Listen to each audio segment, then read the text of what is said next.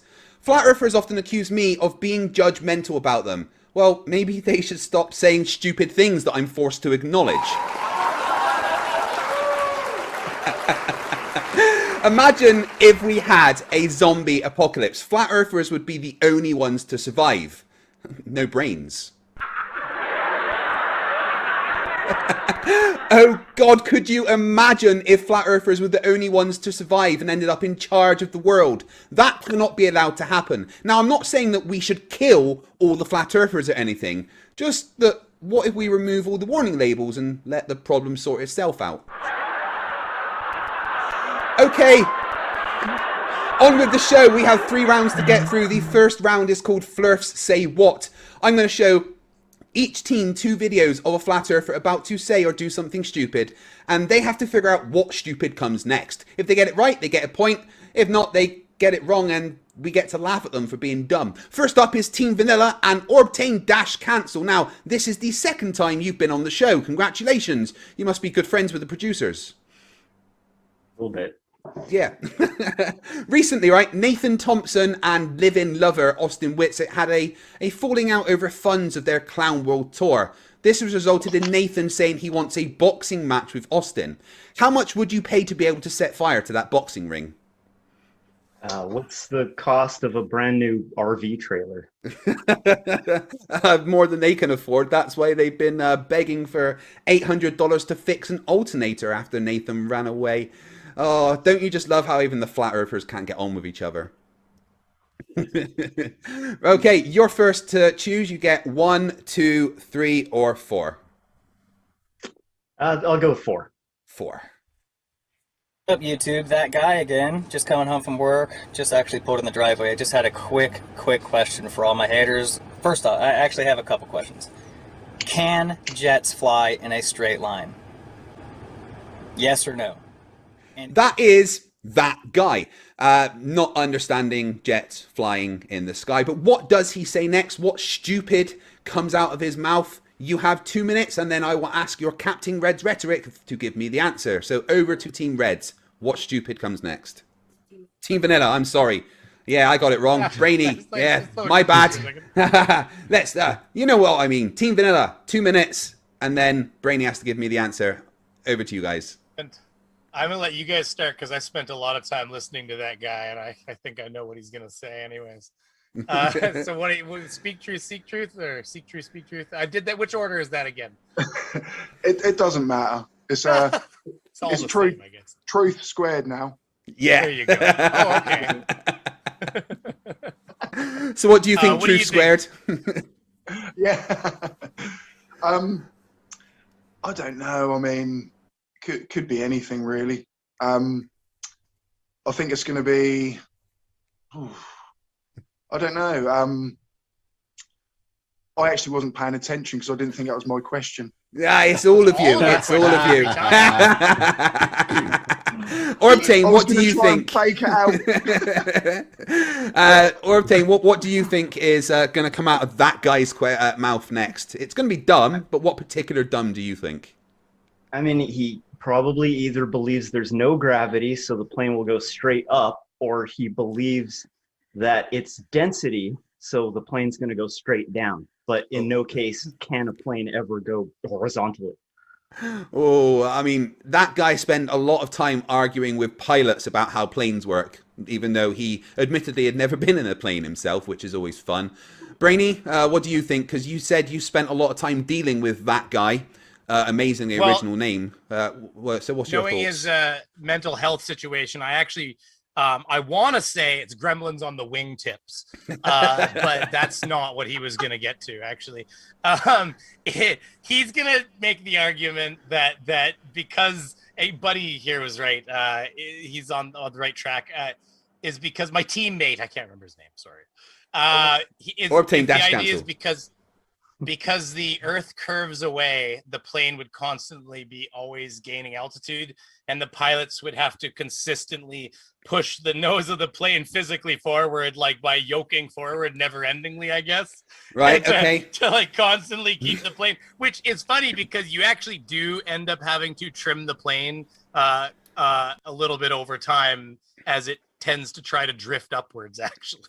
Yeah, So, planes fly with their bum if kind you're of down anyway, don't they? Really. So, all right. So, what's your final answer plane then, will Brainy? naturally want to lift a bit. So Yeah. I've flown. What's your final answer? What is that guy going to say next? That's my final answer. The Earth is going to drop away, and that the plane will constantly be gaining altitude unless the pilot pushes the nose forward, like down. Okay. Well, here is what was actually said And next. if they flew in a straight line over a sphere, would they gain altitude? The answer to these questions are obviously yes, right? Because here's a sphere and here's a straight line. You fly in a straight line, this altitude here would be gained. In 90 miles, you have a mile of curvature. Take off, level out at 10 feet. In 90 miles, you'll be a mile in the air. That's right. That guy thinks that planes would basically fly into space because he doesn't understand anything. Brainy, congratulations. You get a point. Orbtain, you're helping Brainy towards his first ever victory in Stupidity. I spent a lot of time with him. And I miss him. I want him back on YouTube. It was a sad day when he left. It was like over a year ago now. We lost him. All right, over to Team Reds and MC Toon, the nicest guy in the world and official scorekeeper for the secret NASA moon-based breakdancing competition. MC Toon, who's in the finals this year? Who's in the final? I don't think it's set yet. They're still in the preliminary rounds. Oh, really? Wow. But yeah, the finals are in April on the secret NASA moon-based. Never mind. Yes, sorry, I forgot. I shouldn't have put it. Edit that out. I will. This is live. Oh God, what's happened to the screen there? Everyone shifted. Oh no. Oh. We'll have to Mandela effect it out. That's okay. There we go. That one works. Things have shifted on that one for some reason, or maybe I forgot to set one up. This is live, guys. This is what happens. Right. So like me, MC Toon, you debate a lot of Flerfs. Do you think this has permanently affected your IQ? Well, I received special training from NASA ahead of time, so to protect my IQ. So, good. Fortunately, not. Yeah. Okay, time for you to choose. You have left 1, 2, or 3. 3.14. Right, we'll go with 3. So Happy Pi Day. We're going to make more of them, and we're going to give them lots of temperature to make them move fast, and the planet gravitation is as high as it can go. And as you can see, lots of gas pressure buzzing around the planet, and everybody thinks it's lovely, and that's how they explain it, right? This isn't a vacuum when there's that much gas floating around. Let's turn the particle count right down. This is more like the vacuum of space. There is Sleeping Warrior, one of my best friends ever. Me and him are absolute brilliant buds. We hang out all the time. God, that sounds terrifying.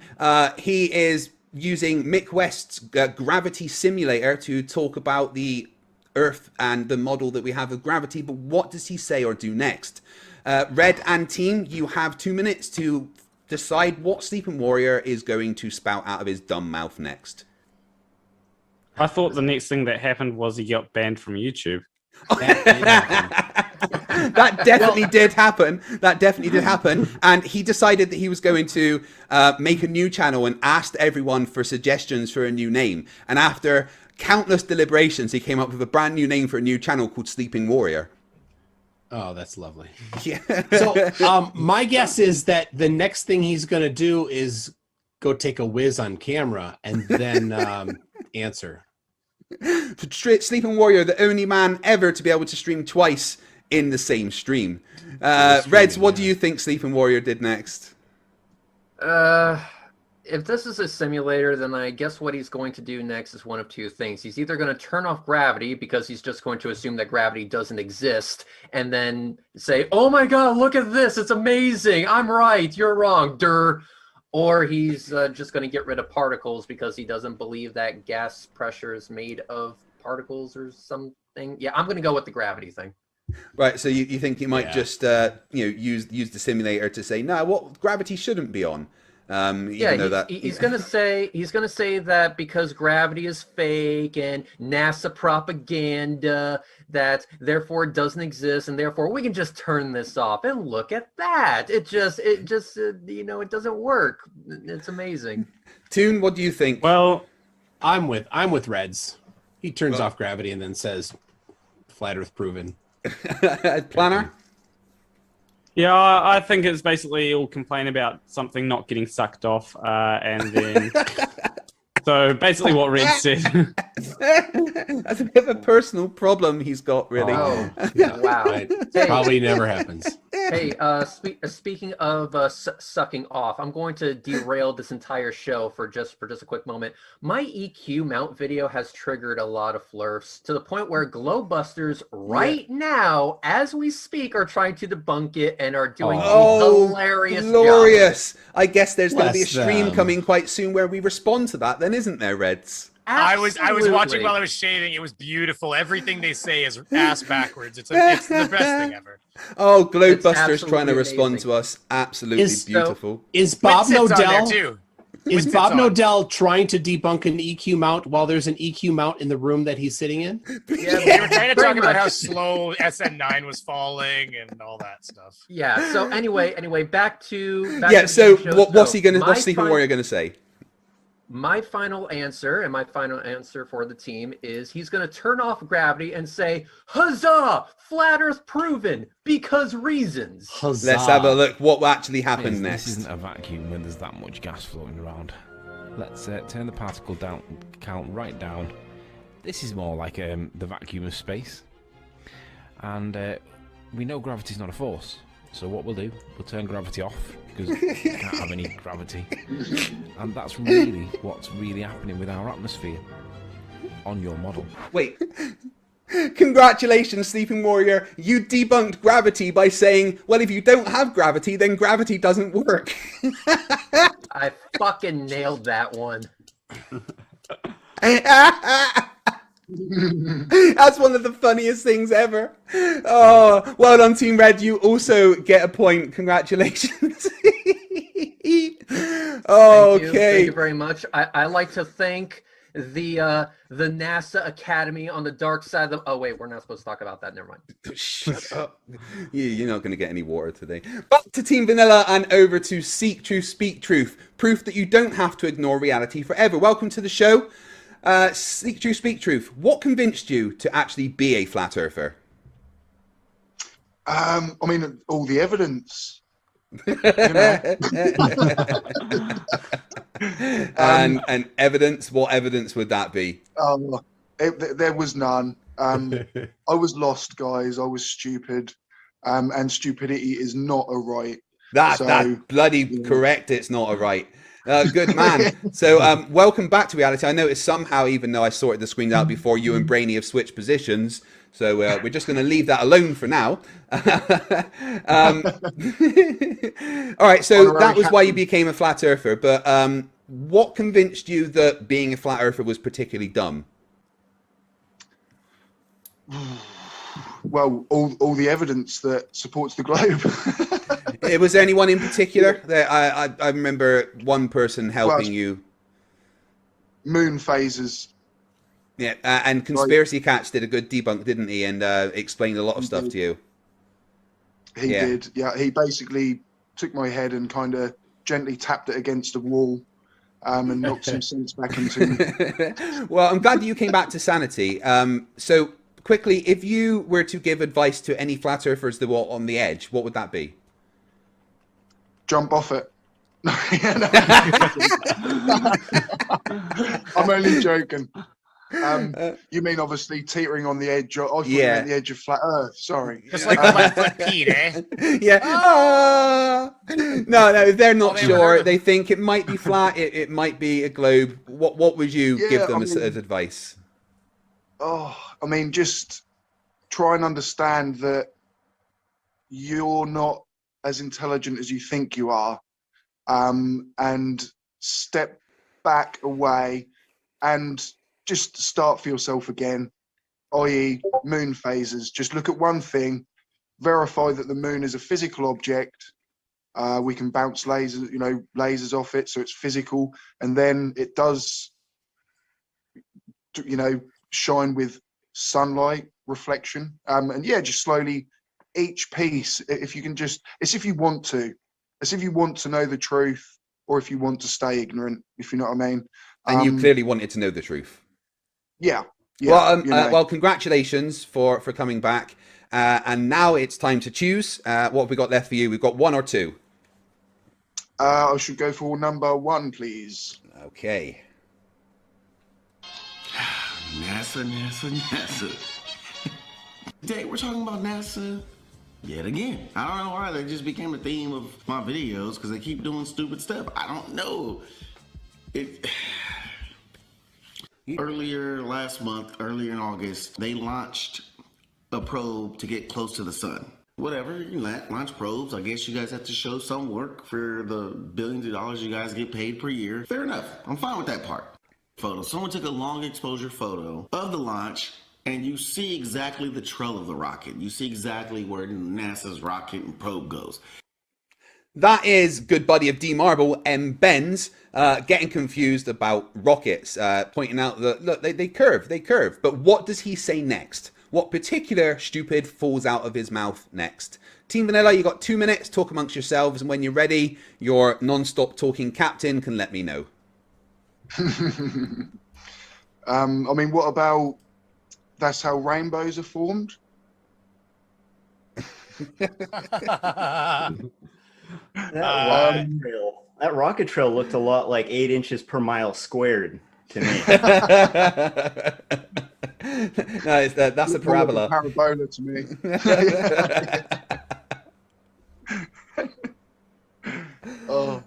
I mean, I'm pretty sure I know what he's going to say, to be honest.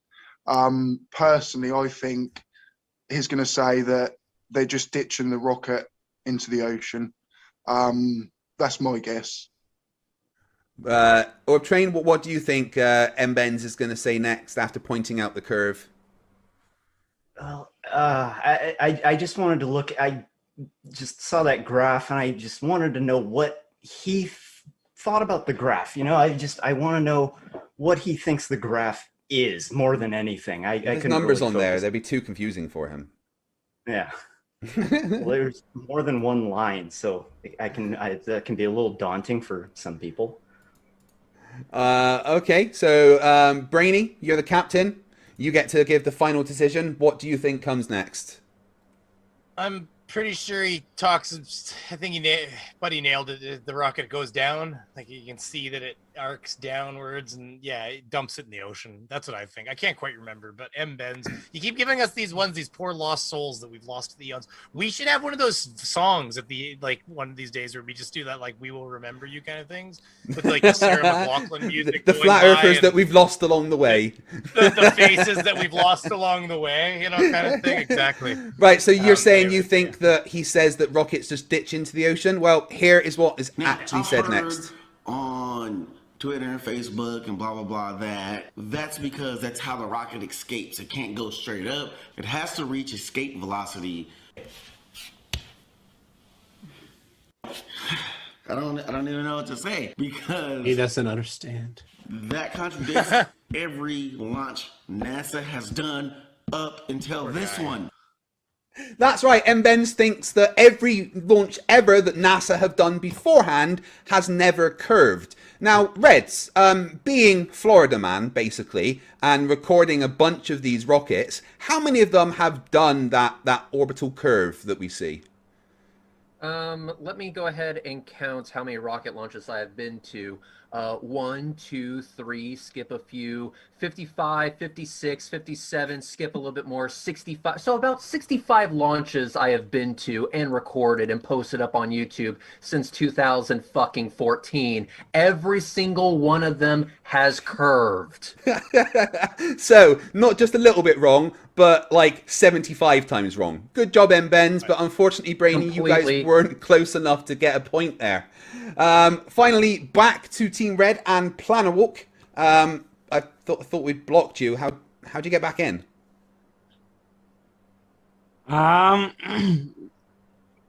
VPN. Yeah. Security.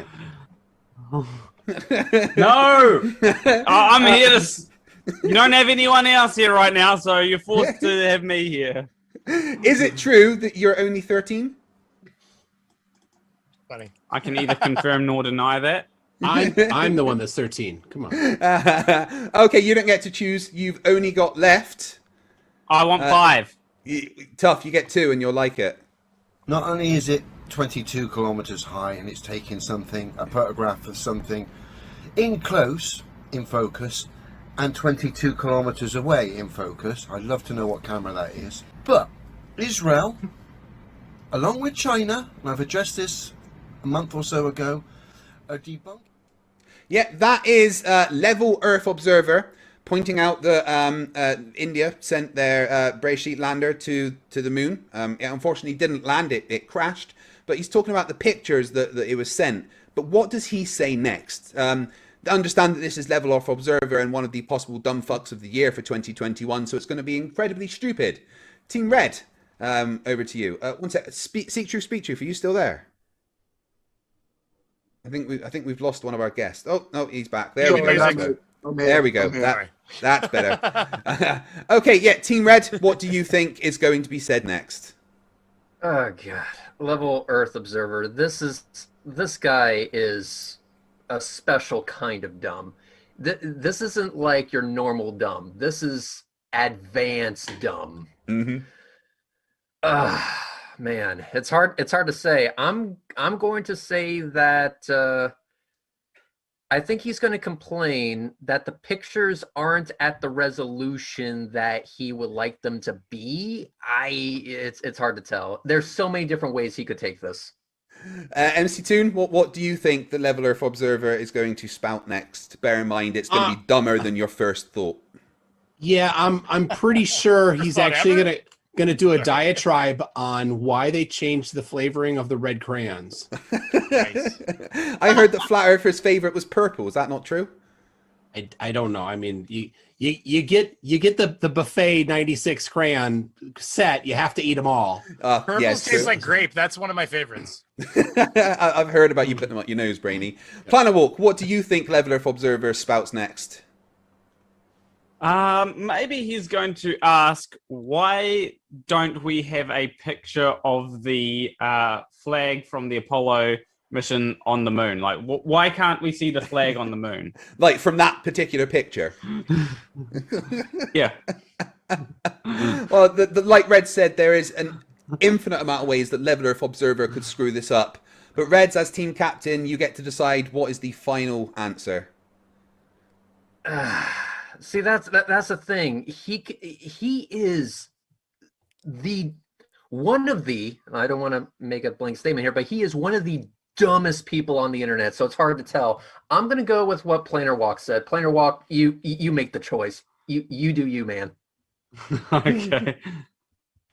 So what's that? So the fact that they can't see it's all you, Planner. You have to say this is it and final answer. It's all you. That way, if we fuck up, we can blame you. It's all on you. I like it. I like it. No pressure. Oh, jeez, this is.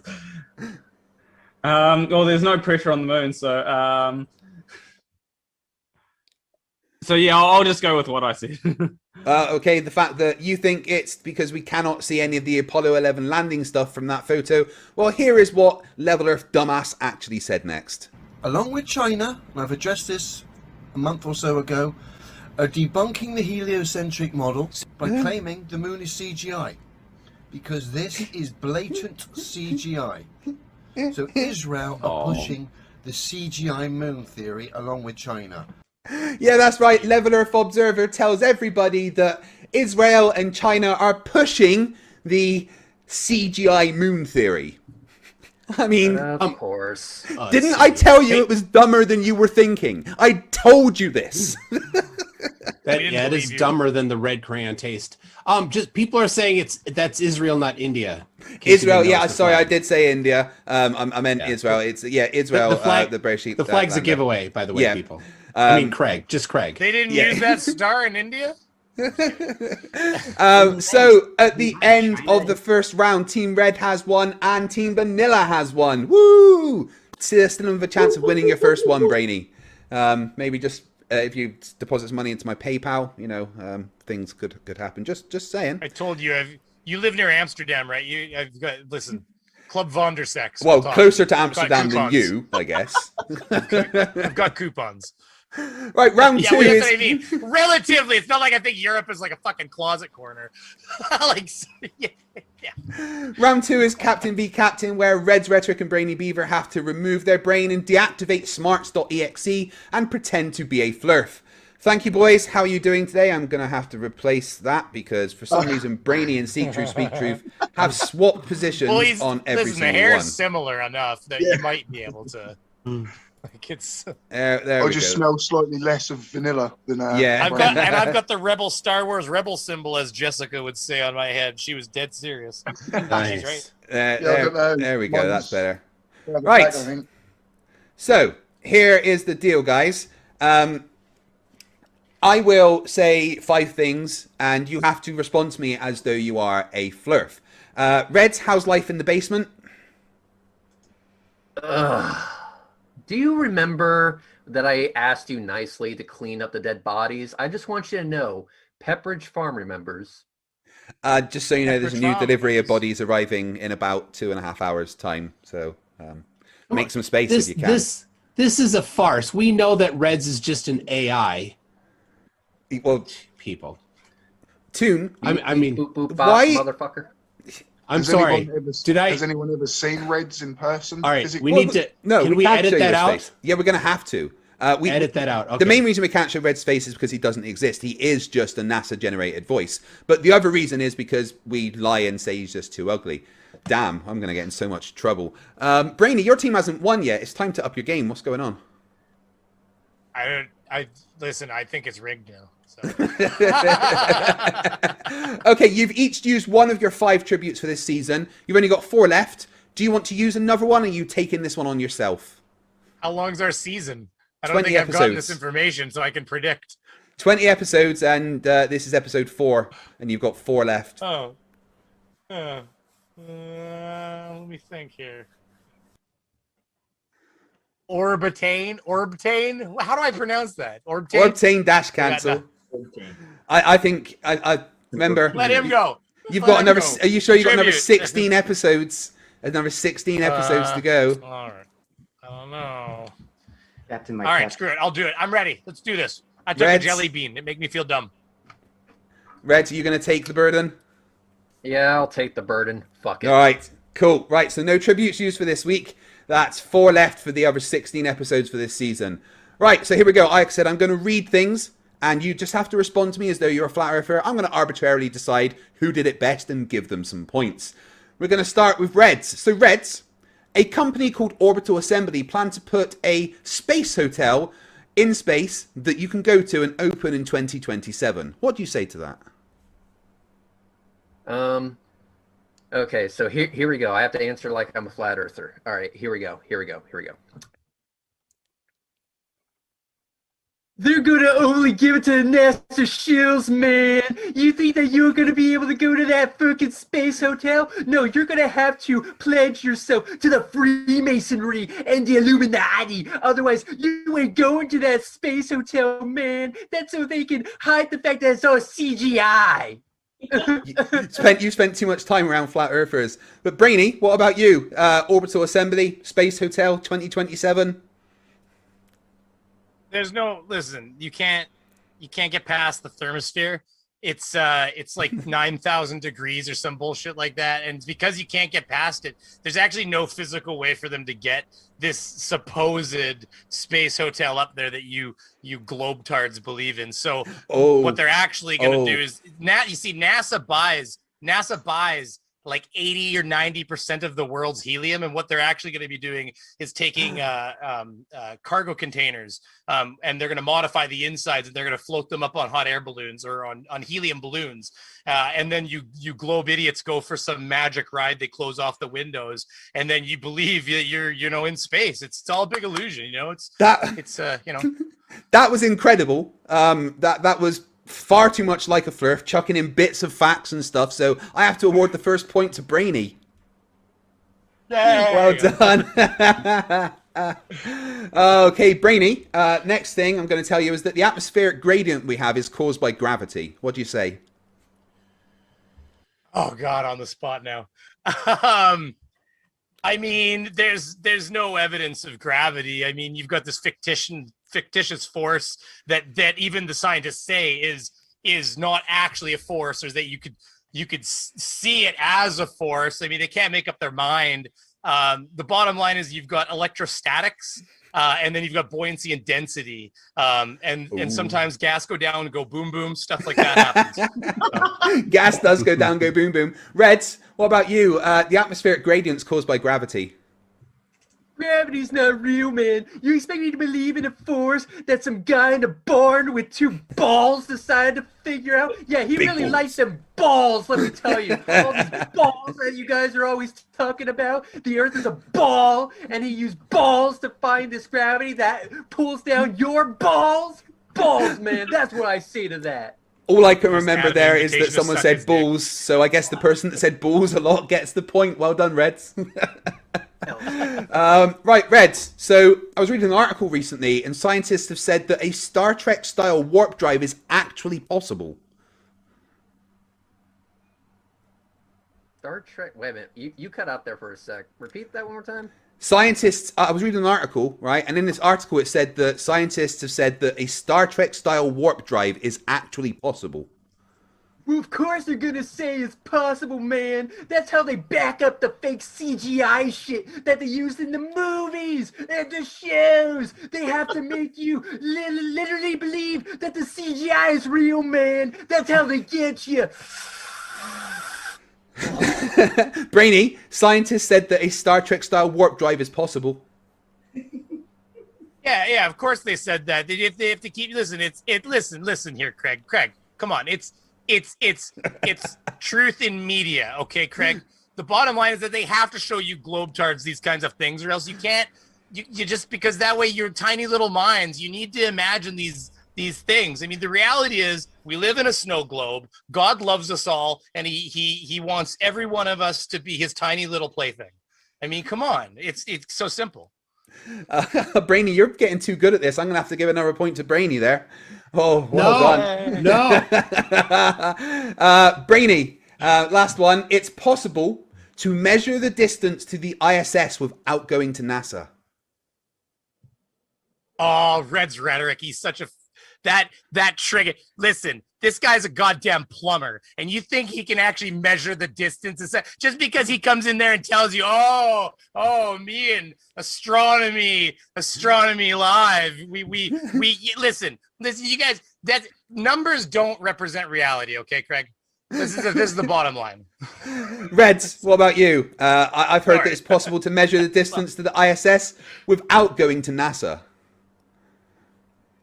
Oh God, you just, damn. Okay. An actual flat earther said this to me, so if I don't win, I'm gonna call this shit rigged as fuck. Okay. You didn't take into account the law of perspective, man, and the atmosphere could make it seem like it's in 2 different places at the exact same time. That could throw off the measurements. And you want to know what that's caused by? You want to know what's caused by? Chemtrails! Chemtrails! It's all chemtrails, man. They're fucking with your measurements. Okay. Red's rhetoric gets the point. Red's rhetoric gets the point for Team Reds. And at the end of that round, the scores are Team Red have 3 and Team Brainy have 3. Still everything to play for. On to round 3, which is called What is in the Flues. I will read a flat Earth related news article with part of the headline blanked out, and the teams have to figure out what the blanked out part is. Same as before, one of the guests will choose. The team has 2 minutes, and then the captain has to give me the answer. First, we go to Team Red and Planawalk. You still here? I thought we called security.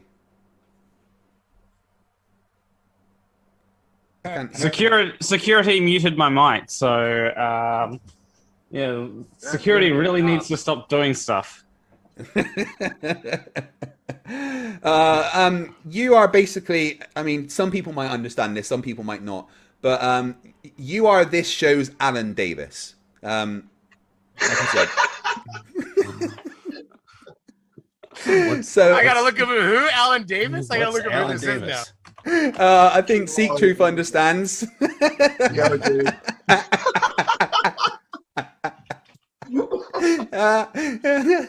Anyone that watches QI is going to understand. Oh, brilliant. Right, okay, so you get to choose first. 1, 2, 3, or 4. Oh, like MC Toon said, 3.14. 3. 2 seems to be gone. gone. Yeah. I don't appear to have put the number 2 on there, but never mind. Grade A content. So, you want 3, yeah? Yeah, 3.14. Being Pi Day and all. So the headline is Flat Earthers quarantined after trying to find blank during lockdown. Flat Earthers quarantined after trying to find blank during lockdown. That is the headline. What was the blanked out part there? Red and team, over to you. Their brains. Trying to find their brains. They obviously failed to find their brains though, right? I mean, Yeah. Obviously. I mean, is that? Please don't tell me that was a legit question. It's legit. That the headline, like I said, the headline is Flat Earthers quarantine after trying to find something during lockdown. What was it they were trying to find? Find something. Yeah. Okay, so quarantine would probably after trying to find something that means that they were traveling. So they were definitely traveling. They probably traveled like, across countries and shit, and that's a big no-no, especially nowadays. So, fuck, what would they have to travel around the world for is the only question I have. I don't know. Find the G spot, probably. Find the G spot. Okay, so, Toon, what do you think, Toon? What did the Flat Earthers get quarantined after trying to find during the lockdown? Sanity?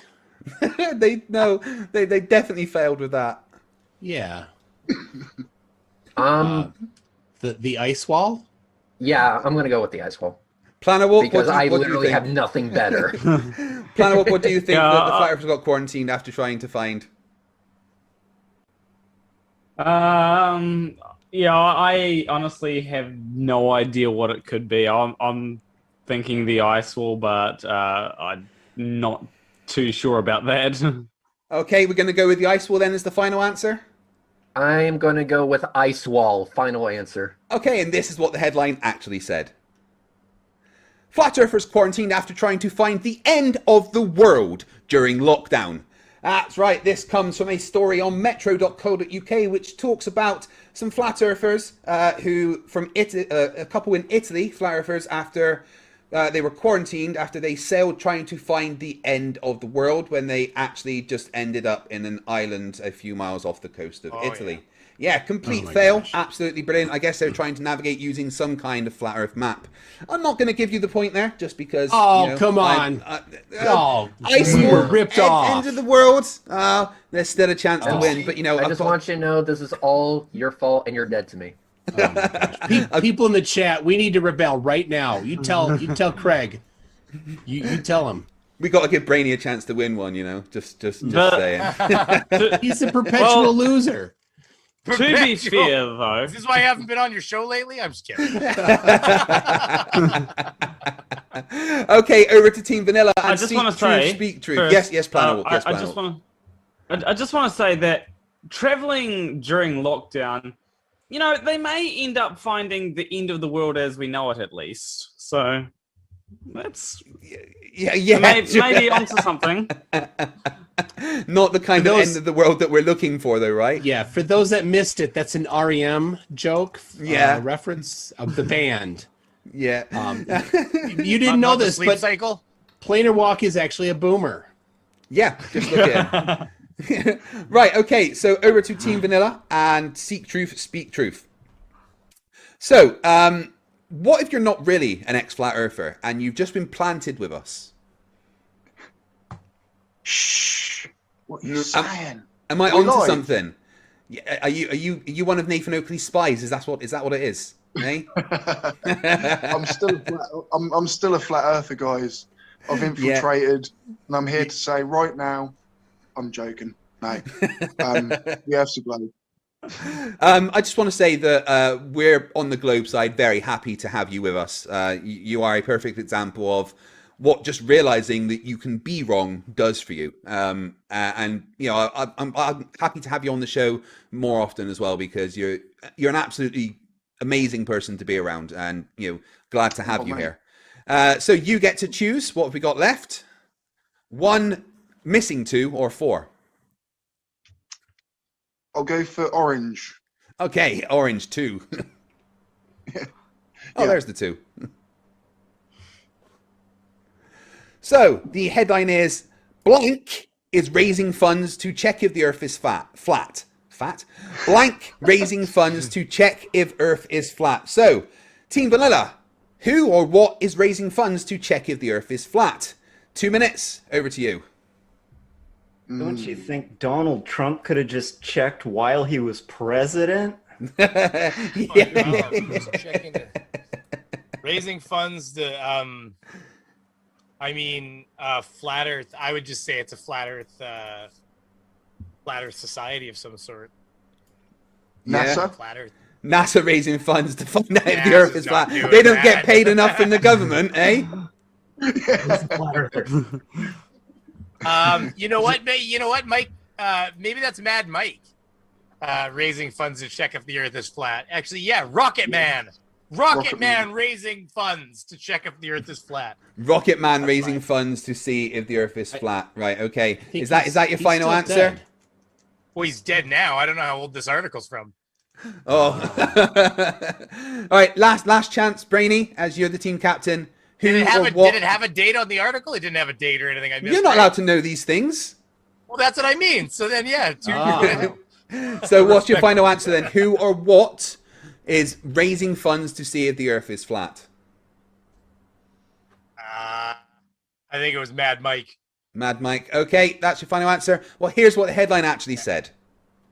Rapper B.O.B. raising funds to check if the Earth is flat. Cool. That's right. Oh yeah, now I remember that. This comes from a story on bbc.co.uk where it talks about awful rapper, worse than MC Toon, almost as bad as Multi Tom Tom. Hey, watch it. I'm sorry, no, MC Toon is the worst rapper in the world. But yeah, US rapper B.O.B. was crowdfunding the launch of satellites to see if he can get some evidence to figure out if the Earth is actually flat. The rapper, whose real name is Bobby Ray Simmons Jr., has been a vocal proponent of the flat Earth theory. He also makes really bad music, so 2 reasons not to listen to him. So no, you don't get a point. Come on, Brady, I'm trying to make this easy for you, man. FTFE, sorry, you said I'm welcome back.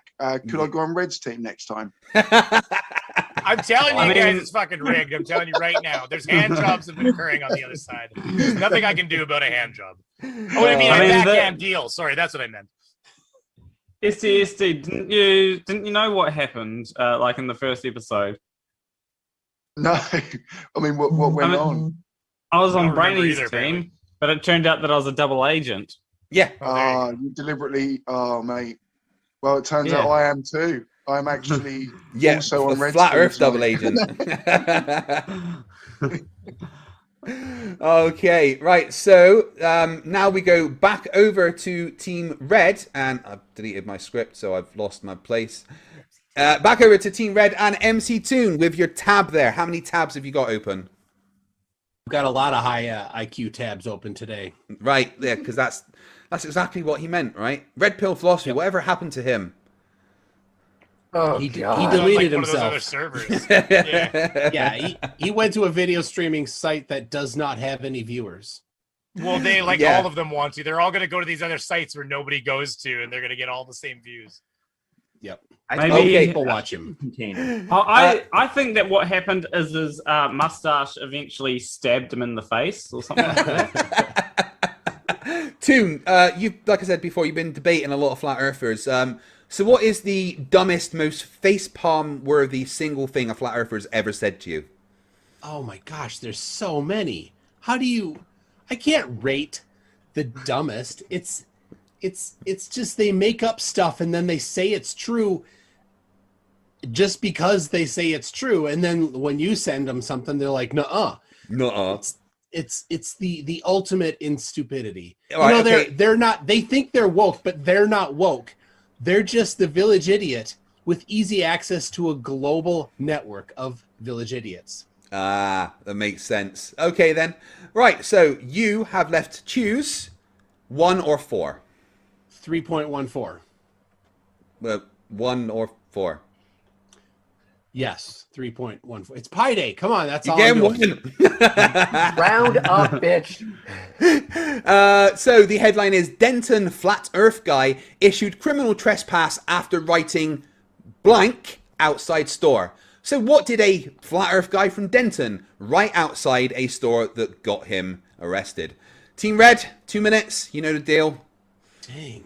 Oh, a flat Earth guy writing something, it has to be like something is a conspiracy, or Earth is flat, or COVID's not real, or Did he write it? Did he write it in urine? No, they drink that.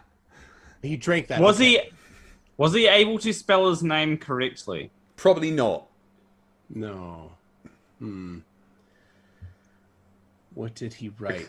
Duh. It has to be one of those. It has to be one. He either wrote "The Earth is flat," "Vaccines cause autism," "COVID's a hoax." I mean, it has to be one of those. I just don't know which one because all of them are equally as likely. Okay, well, you're the captain, Red, so you've got to choose one. So Planner says the obvious one is that he wrote "The Earth is flat," but you are the captain, Red, so you get the final decision. Yeah. If they said flat Earther wrote "Earth is flat," that would be kind of redundant. So yeah. I mean, I'm amazed they could write, to be honest. But apparently, Denton Flat Earth Guy NASA issued... lies? They love that. Denton Flat Earth Guy was issued it criminal could be trespass NASA after lies. writing what? What do you think? Okay. I'm. Here's the thing. The main thing going around right now is the whole COVID fiasco. So I think it has something to do with COVID. So I'm going to say, final answer: COVID is a hoax. Okay, well, here is what the headline actually said. Denton Flat Earth Guy issued criminal trespass after writing COVID hoax outside store. This comes from a news story on dentonrc.com where it writes about the Flat Earth Guy who was protesting about COVID and decided to write it outside a pharmacy, and the police had to come and stop him from screaming at people that the whole thing was a hoax. Yeah, he even had a car with Google Flat Earth parked outside the store that he was at. So well done, Team Red. You get a point. Now we're at a thing here where if Brainy's team get a point next, if Team Vanilla get a point, then it's a draw, and I'm gonna have to have some kind of way to not have a draw. I haven't really thought about that, but Brainy, it's up to you. Subscriber count. Yeah. Stop rigging it. There won't be draws. Anyway, back to Team Vanilla and Orbtain Dash Cancel. Please explain your name. Well, my dad was a flat earther and he thought there was a container, and my mom thinks the earth is an orb, so they just named me after both of their beliefs. Just kind of orb. Nice. Oh, brilliant. True. Confirmed 100%.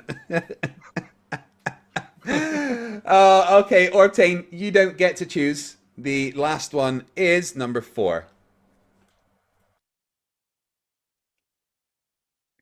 So the headline is, there's a flat earth something and it doesn't seem to be a joke. What is blanked out here? There's a flat earth something and it doesn't seem to be a joke. Global conspiracy.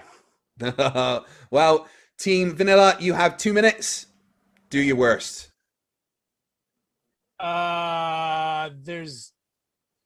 Okay, start with them. Then I'm the last one. I'm the final decision, apparently. Anyway, so speak truth, seek truth, or truth squared, whatever you want to call yourself.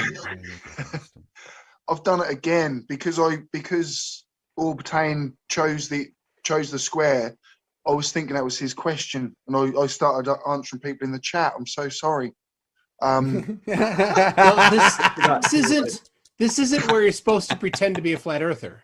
Oh, here's the headline again for It you. still slips out. It slips out There's every now there's a and then. flat Earth blank, and it doesn't seem to be a joke. So what's blanked out here, Mr. Seek Truth, Speak Truth? Maybe There's Flat Earth can have you back. I don't know.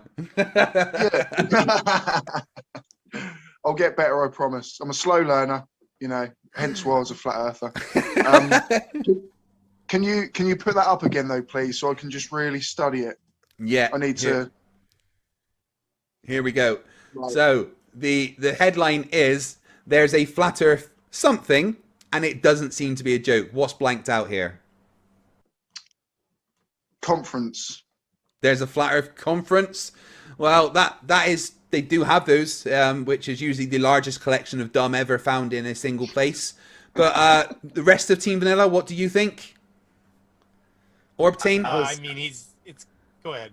No, I was thinking a global conspiracy. I've got a flat Earth global conspiracy. Ooh, so I would Brainy? just say a flat Earth society, like or like convention, but there appears to be a flat Earth society, and it appears to not be a joke. But I mean, it's going to be something like a frickin' political party or something, because everybody knows there's been a flat Earth society. Football team. So it's going to be.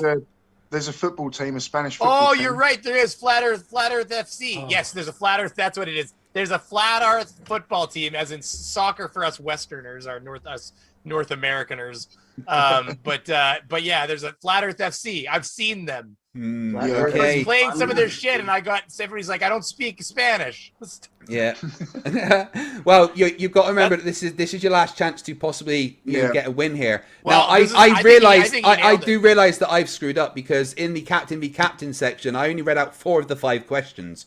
So we could always break it that way. Yeah, but that depends if you get this one right. If you get this one right, then we're going to use the question that I stupidly missed out as a tiebreaker. But if you get it wrong, Team Red win again. So here's the thing: that Flat Earth FC is not a joke. Like, they're dead no, serious. it is true. about There is being a Flat Earth team, FC. They're actually registered in the leagues and stuff as well. Like that, they've officially registered as their team, the Flat Earth FC. I want to go with that. I think Seek Truth, Speak Truth, because it has to be more absurd than just the normal. Like, because it has to be surprising to people, because everybody knows there's a bunch of idiots getting together. Well, not everybody, but enough of us know that they get together in conventions. But I want it to be like, because it has to be like a, did you know? This is crazy. So I think that let's do Flat Earth, as long as Orbtane doesn't totally object. I want to do Flat Earth football team, soccer team, whatever. Orbtane, you okay with that? Where that's printed. I'm like not okay with it as a concept, but yeah, I think that'll work. Okay, so that's your final answer, and here's what the headline actually said. I like being in charge. There's a Flat Earth simulator on Steam, and it doesn't seem to be a joke. Who the hell is gonna joke? First of all, by the way, Planner Walk, you're too late. Sorry, but you just took too much time. Second of all, how the fuck am I supposed to guess that? Oh, this comes from a story metro.co.uk, which talks about the Flat Earth simulator on Steam. New contender for the weirdest PC game is an interactive simulation of the Flat Earth made by a group of Flat Earth game developers. I'm already looking it up. By the way. Oh my god, it's 339. It's right there. I'm a dumb flat earther, and I don't understand science. And that sound means it's the end of the round and the end of the show. The final scores are Team Vanilla has 3, but Team Red take the victory with 4. Congratulations. Woo! I'm telling you right now, there's a conspiracy happening. All those hand jobs, they all are coming together now. Amazing. This is awesome. Yeah. FTFE. As take this. Other way. What do you mean other way? You're over that side, aren't you? You dumbo. Yeah, okay. Bloody useless Planner Walk every time. I got some for you too, Craig. Yep, just add it to the NASA hole, and I'll pick it up at the office later. Oh my god, Thanks. this is a game night. All right. I'm downloading right now. 339, it's been purchased.